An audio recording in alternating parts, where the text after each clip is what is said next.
Hello, America. I'm Brilyn Hollyhand, 14-year-old conservative commentator and editor-in-chief of the Truth Gazette, here today, still in quarantine in Tuscaloosa, Alabama. We brought you a series of quarantine interviews, first with, well, the My Pillow Man himself, Mr. Mike Lindell. Then a few days ago, we brought you that viral interview with Dave Rubin that got over 25,000 views in less than 24 hours.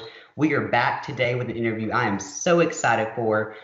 Joining me now from Phoenix, Arizona, is conservative queen and host of Turning Point USA show POPlitics, Pop Culture Without the Propaganda. Joining me live now is Miss Alex Clark. Alex, welcome to the show. How are you? Hey, what an introduction. Thank you very much. Very happy to be here. Love everything that you're doing. We just think it's the coolest thing here at Turning Point. Well, thank you so much for doing this. It feels a little odd doing that intro there, saying I'm 14 years old. This is the first video interview all that I've done since I turned 14. So just excited to have you here with us. I'm so excited to be a part of this new era. Well, thank you. Thank you for all that you do for, young Americans and just what you do with your show. We'll get into that in a second. But if you're ready, we'll go ahead and get started. Yeah, let's do it. Okay. Well, Alex, with all the civil unrest in America, I was trying to think of somebody to come on and give an interesting perspective on everything just going on with the changing news cycles. So we're going to do just that starting off here. Cancel culture seems to be the new leftist craze, which basically means that anything and everything that has ever been connected to anything remotely racist or connected to the South in any way must be torn down, removed, or canceled. What do you take away from all of this? It's sad, the state of affairs we're in, but honestly, and I know conservatives are just so over this, but you know what the good thing is that anyone who is a moderate voter, or maybe they're center left, they're seeing all this stuff going on the far left with cancel culture, and they hate it. And this is actually going to bode really well for conservatives, I think, going into the election, because all these people, all the left doesn't have to do is just be crazy. If they can just not be crazy, they will gain so many people, and they can't do it. And so anyone that's just like a normal person that's maybe not super into politics, they're seeing all these statues being, torn apart and all these things. And they're just like, this is unnecessary. This is excessive. I know that I'm not, maybe they think I'm not a conservative, but I know I'm not that. And so those are the people that we really have the opportunity to win over to our side by just being normal people. And the thing is that in America, we really are proud to promote individualism, and that we get to come up with, our own thoughts and our own ideas and our own beliefs. And so if people really want to remove statues and all these different things in their cities, I think that's fine. I feel like it should be a vote. If they want to do it, their community wants to remove some Confederate statue, okay. Let your people vote, and if that's what they want to do it. But the thing is destroying it, vandalizing it, that's where it's taking it too far. Like, if you're going to remove it, at least put it in a museum or something like that, so that we can learn from it and understand who these people were, that whether you liked it or not, whether they were good or bad, still shaped what our country is today. Definitely. So that's kind of how I feel about that. And definitely, like you said, there's legal ways to go about this. You don't just have to go, tie a chain to it and go tear it down. But, just in the past few days, kind of like you touched on, everything from Aunt Jemima Syrup to Paw Patrol's Gone with the Wind, even episodes of The Golden Girls have all been canceled in this new wave of cancel culture. Disney is even removing Splash Mountain in its theme parks and replacing it with a Princess and the Frog ride, because the storyline of Splash Mountain could be considered racist. College universities are changing their names for fear of connection with past presidents or members. Even statues of former presidents, including our founding father, George Washington, are being lit on fire and pulled to the ground. Alex, where do we draw the line? Well, first of all, I think it's become very obvious to everyone this has nothing to do with Black Lives Matter. It has nothing to do, or Black Lives Mattering, not the organization, but just Black Lives Mattering in general. The reason they're tearing these down and doing all of this has nothing to do with that, has nothing to do with the death of George Floyd.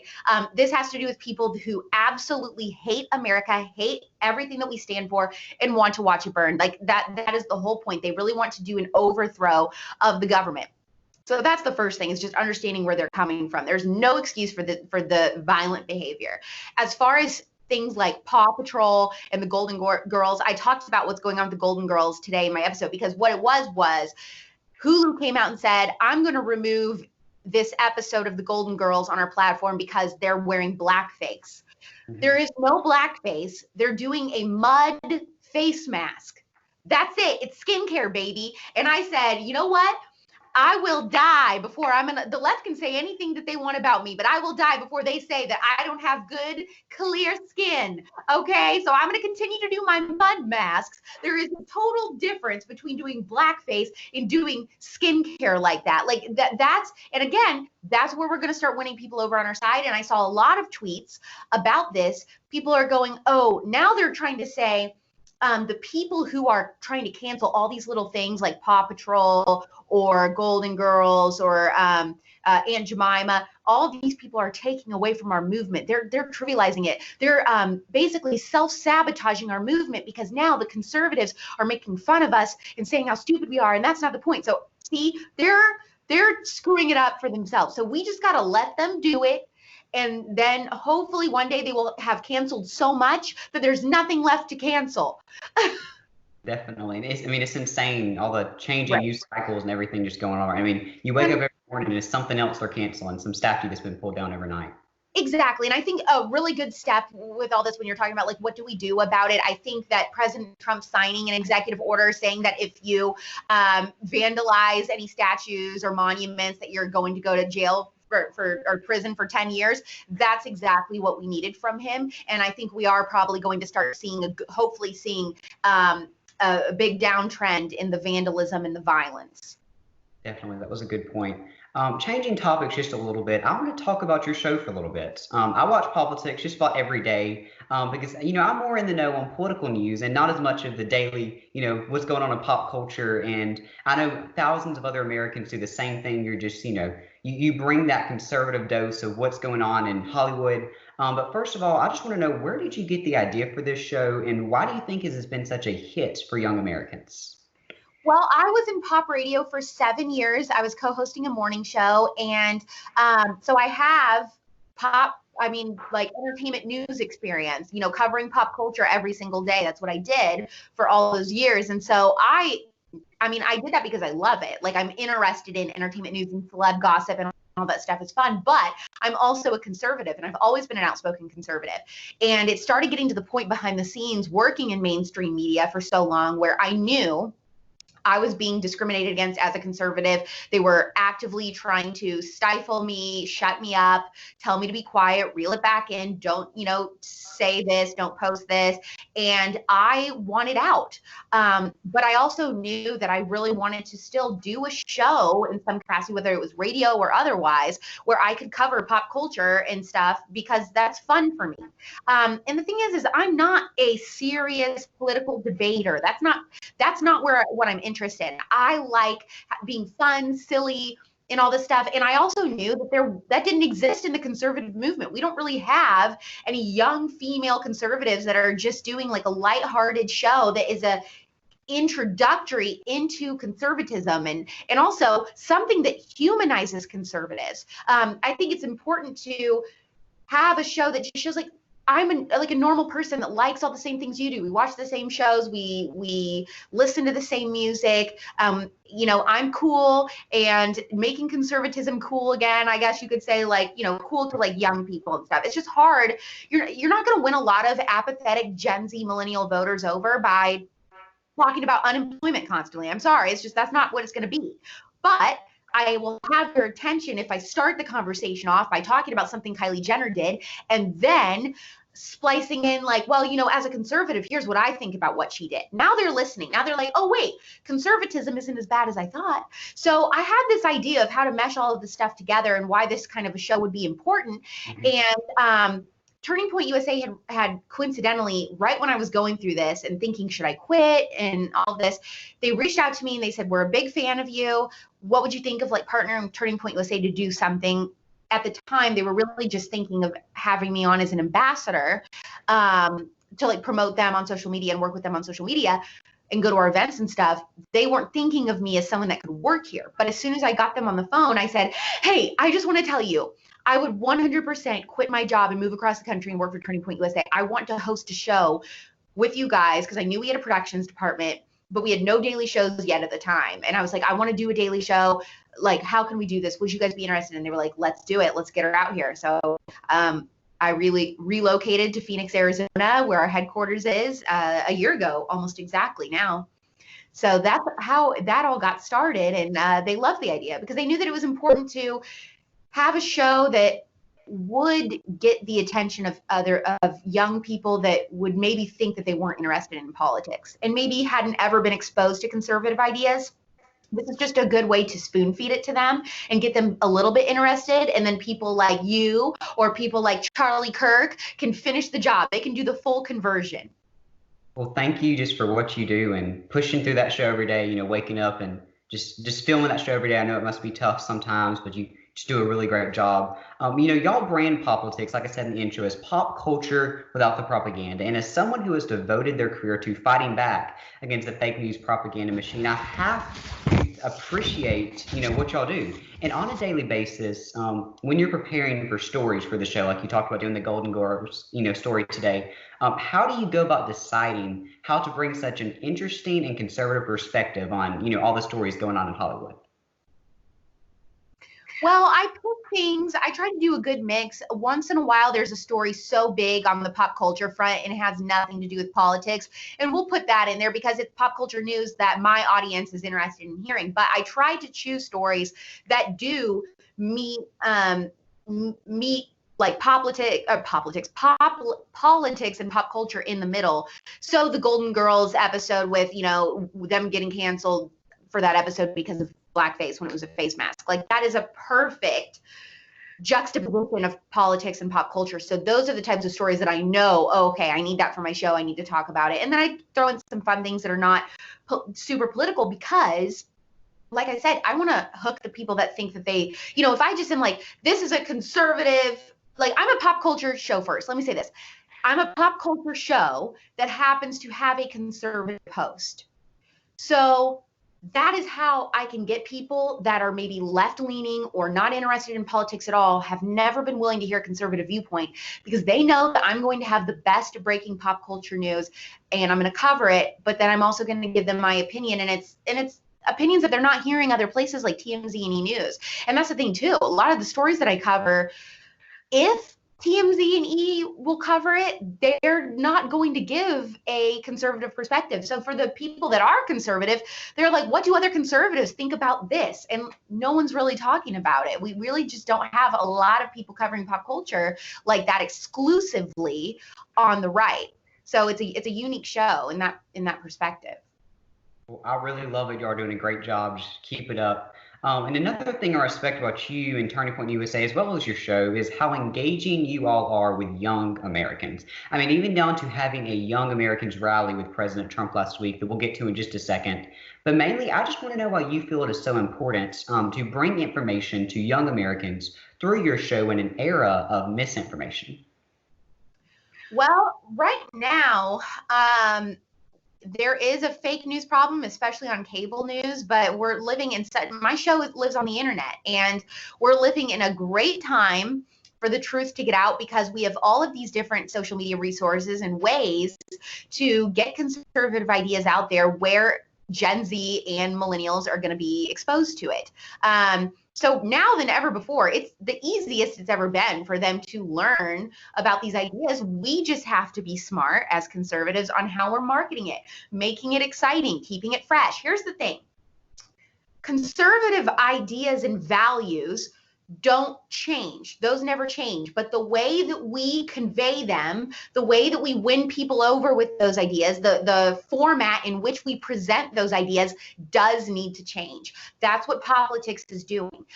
It is the same things we've always talked about, okay? Small government, protecting life in the womb, socialism sucking, like all of those things are ideas that I'm talking about that we've talked about for decades, but the way I'm telling it is just different. It's funny. It's lots of pink. It's lots of bright colors. It's funny clips. I keep it lighthearted. I am a young millennial, so I'm talking in a way that Gen Z and millennials also talk. Like, and a lot of people, TikTok is very controversial, but that's a platform right now where a lot of young conservatives are making conservative ideas on TikTok, and that's that's getting people to think otherwise, so it's important for us to take advantage of these platforms and start making the culture, not just consuming the culture. Conservatives have to play a part in actually making it. Definitely. And I mean, speaking of the president's rally in Phoenix last week, you attended it, and from the pictures and videos I've seen, it looked like a packed house. It looked like you had so much fun. From what you saw and heard on the ground there at the rally last week, could you stand against the liberal narrative that young Americans, millennial and Gen Z, don't support this president and really do, like I said in a post last week, this is the president of the young generation? Oh, he absolutely is. It was completely packed. And we all thought at Turning Point USA here, and our sister organization who hosted it, Turning Point and Students for Trump, we all thought it was hilarious that, the Tulsa rally, everyone was saying, oh, look, all these Gen Z and millennial TikTokers, they got people not to show up to Trump's rally. He's losing his base. People are not excited about him. The young people hate him. And then we host an event a few days later, and boom, it is packed. Lines around the building to get in. I mean, when you watch, if you go back and listen and watch some of his speech, or you can listen to it. I know that Charlie Kirk on the Charlie Kirk Show just did an episode where he picked the best parts of the speech and put it all in a podcast if you want to go back and listen. But the enthusiasm and the electricity in the room, one of the loudest crowds I've ever heard for him. And I've gotten to see him speak now a handful of times at rallies and at Turning Point events and stuff. Everyone was so on fire for him. And yeah, you're right. They say, young people don't like him. Guess what? Not only was it young people there. I know that people want to say, oh, it was only young white people. No. There were gay people that were wearing their pride stuff, gay students for Trump. There were Black students. There were Hispanic students. I mean, every single race, ethnicity was represented, period. There were preppy kids. There were goth kids. Like, I saw everyone there showing up for Trump. So that just proves that they have no idea what they're talking about. They're worried about how excited Gen Z and millennials are for President Trump, because millennials are going to be a big impact at the polls in November. And, think about some of the stuff specifically that he's done for college students when you're like, how can they like him? I mean, he's the one who secured more funding for historically Black colleges and universities than any other president. He signed the executive order saying that if you stifle free speech on your college campuses, your funding can be revoked. So those are all really important things for college students. And we had several college students get up on stage with President Trump. He invited them up to tell their story about how they've been discriminated against as conservatives. And he was like, we're going to put a stop to that, because that's not fair. In America, we're all supposed to be able to share our ideas. And also, he is the pop culture president, okay? He is a meme lord. He gets the culture. That is the number one thing you have to do when it comes to young, impressionable voters is like, are you cool? Are you funny? He has changed, in my opinion, completely changed politics forever going forward. When the Trump presidency is over, whenever that is, the next president that we have, I think they're all going to use Twitter like he does. I think he's really changed the game. I know people like to complain about it, but that stuff is impactful with people. Definitely. One of my favorite quotes of yours is, it's a meme world and we're just living in it. And that is so true. With everything we're doing. And we'll talk about that a little bit later with some of the stuff Turning Point's been doing. But Alex, while we're on the topic of President Trump, I know you said you've seen him at many rallies, but I wanted to bring up something I just found out about you recently. And like you said earlier in the show, you were a former morning radio show talk host, and you resigned to come and be with Turning Point USA.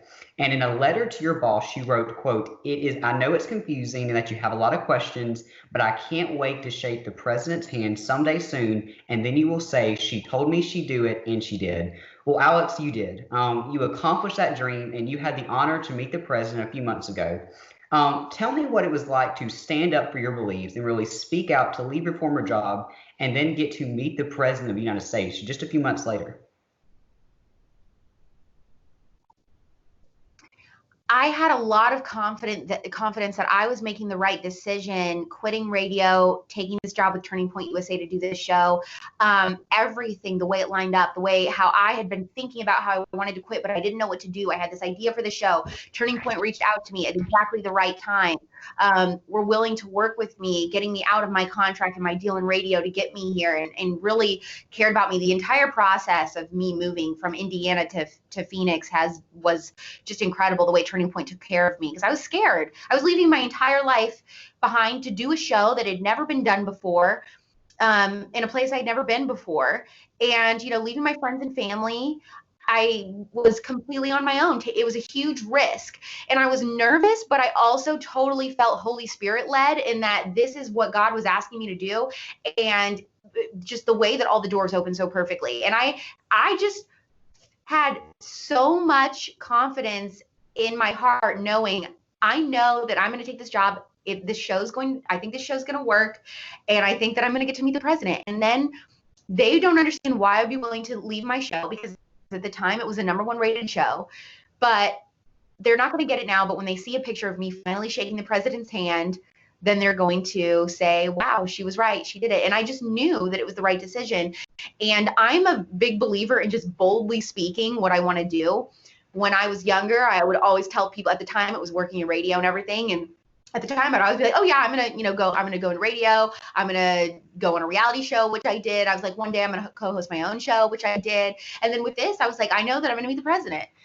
So sometimes it's just being confident and just in knowing yourself and pushing yourself, saying, this is my goal. I'm going to tell everyone what my goal is so they can hold me accountable.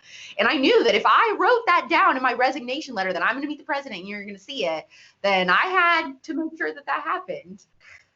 Well, Alex, that's an incredible story, just to be able to have that story, to back you up. You're not only just doing a show, but you really, you left your former job to do this, but then you accomplished your dream of meeting, the president of the United States just a few months ago. Great picture, by the way. But finishing up here, we're going to try something new. We're going to try a lightning round. We've never done this before, but I thought you'd be the perfect person to do this with. So okay. I'm just going to name a few different people, and you tell me the first thing that comes to your mind when I say their name, okay? Well, let's do it. First of all, Joe Biden. Oatmeal brain. Barack Obama. Boring. Dr. Fauci. Indecisive. Definitely. Nancy Pelosi. Piglet. I think she looks just like Piglet from Winnie the Pooh. I never thought about that before. It's pretty true. Taylor Swift. Cinnamon Roll, which if you don't know and you don't watch my show. So first of all, I know that she's a leftist hack now, but I am obsessed with her. I'm a diehard Swiftie. She's my very, very, very favorite singer and celebrity of all time. I've seen her multiple times. I've met her a couple times. I love her. And I say cinnamon roll because I call precious people that we must love and protect cinnamon rolls on my show. Well, then I know this will be a cinnamon roll too. Kayleigh McEnany. Yes, she is a total cinnamon roll. I would say strong is what comes to mind when I think of her. Definitely. Bubba Wallace. Jussie Smollett. Donald Trump Jr. Hot. Kirk. Charlie Kirk, my boss. Candace Owens. Also very busy. I think very busy with Charlie. Constantly going places, doing something. He's never relaxing. I don't think that man knows how to relax. Candace Owens. Ooh. I would say Blexit. Benny Johnson. The Mean King. And finishing us up here, President Trump. President Trump. I would say selfless, because President Trump gave up everything. You have to think about this. He loved being a celebrity, totally in with all the Hollywood A-listers. They loved him, partied with him. He was invited to all the talk shows. He was such a fun guy that everybody liked, and he loved that life. But he was willing to give all of that up and risk everything just because he cared about America and cared about us so much. He cared about the little people so much. So to me, he is such a selfless president because he didn't have to do that, and yet he did. And something I always point out when, people say selfless for him is, he doesn't even get paid. He left a life of many dollars. He didn't even get a salary now. He donates his salary back to us, the American people. So incredible guy. I love that. Well, Alex, thank you so much for doing this interview, taking the time to do this in between your busy schedule here at Turning Point in Phoenix. I just wish you a happy 4th of July. I hope you get to have a great weekend. celebrating our country's independence this weekend. And maybe even I can make an appearance on POPlitics sometime soon. But just thank you so much for doing this interview with us. We would love that. Come to the headquarters in Phoenix anytime. Do a little tour, a little visit. We'd love to have you out here. And thank you so much for inviting me. This was fun. Definitely. Thank you so much. And everybody watching at home, make sure to follow Alex on Facebook, Twitter, Instagram. Go check out POPlitics, The Daily Show. Incredible job with what y'all are doing in Turning Point. Also, make sure you go to thetruthgazette.com. Check out all my previous interviews, articles, podcast episodes, everything from that. And go subscribe to POPlitics Podcast. And then also follow me on Facebook, Twitter, Instagram, and also Parler now, the new free speech app. And you can also follow Alex there as well. But thank you all for watching. Thank you, Alex, for doing this. And happy 4th of July. Thank you. Bye.